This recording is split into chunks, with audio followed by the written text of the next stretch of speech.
Hello and welcome to an OldMageDota concept for DreadWIng Incinerator, who's basically just a big old derpy dragon that sounds like the Velociraptors from Jurassic Park.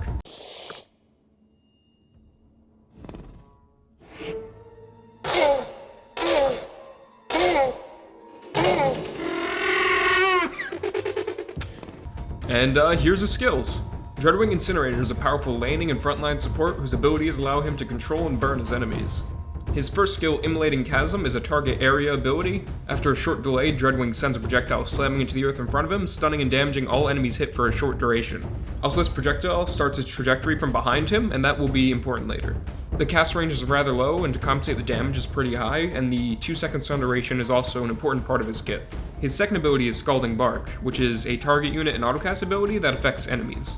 Scalding Bark intensifies DreadWIng's Molten Presence, adding an effect to his normal attack that debuffs enemies to take damage over time and lose armor while not moving. Additional stacks intensify the effect and refresh the duration. This is a core skill during his laning phase because you can threaten the enemy offlaner by getting a lot of stacks without disrupting the creep wave equilibrium by casting it as an autocast ability, and basically if they have a ton of stacks they can't afford to not be moving, so if your allied safe laner has a stun, you can really put a lot of pressure and threat on the enemy offlaner. It also slightly increases the range of his melee attacks to 200, and each stack lasts 8 seconds with a maximum of 6 max stacks. His third ability, Molten Core, is a no-target ability that buffs himself. DreadWIng stokes the flames of his Molten Core, spending a charge to lose magic resistance and armor to gain movement speed and a brilliant aura. This ability has 4 charges, and whenever you expend one, you gain a stack that increases the AoE burn and mischance effect, and decreases your armor and magic resistance.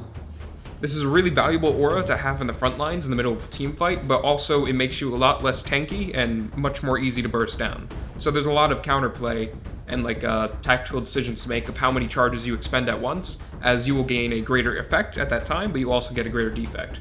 So you have to choose between expending them all at once for a massive risk effect, or just slowly sending them out for an overtime effect. DreadWIng's final and signature ability is Blaze Wings.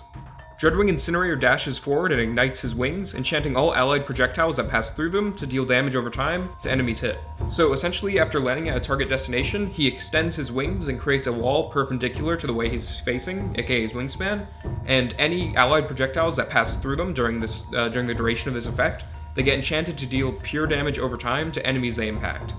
As you skill this ability, you take more damage per interval per stack, and the frequency at which you take these intervals becomes increased.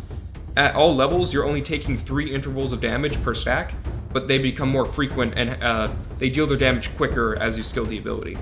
This ability was the main reason I decided to flesh out the hero into a full concept.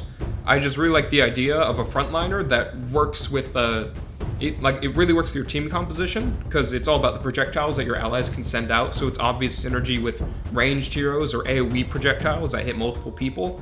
And basically you work with your team during this duration where you rally them behind you and you ignite your aura, and you try to follow through by having them just send lobbies and volleys of projectiles through your wings, and you just deal mass amounts of damage over time to the enemy. The big important counter here, and the reason why it's important that the damage intervals take a long time at the lower levels and they slowly ramp up, is debuffs and dispels. I think it'd be really important to counter this to have Lotus Orbs and basic dispels on your team. Similar to Huskar's Burning Spears, it can ramp up really quickly, but it gives you time to react if you have the tools available to prevent the damage. Also, another counter to this effect is just to burst down the DreadWIng Incinerator. As this isn't a persistent effect, it's very similar to Death Prophet's Exorcism. It only lasts as long as he survives. Lastly, some heroes I think would go really well in combination on the same team composition with DreadWIng Incinerator would be heroes like Medusa, Gyrocopter, Wind Ranger, even Sven with his AoE stun can apply a lot of stacks. Basically anybody who has a lot of projectiles, or shoots projectiles very quickly at one target, or does AoE projectiles. That pretty much wraps up everything I wanted to say about this concept. If you have any ideas about team compositions in which this hero would be absolutely broken, or whatever, if you just want to talk, hit me up on Twitter, and thank you for watching.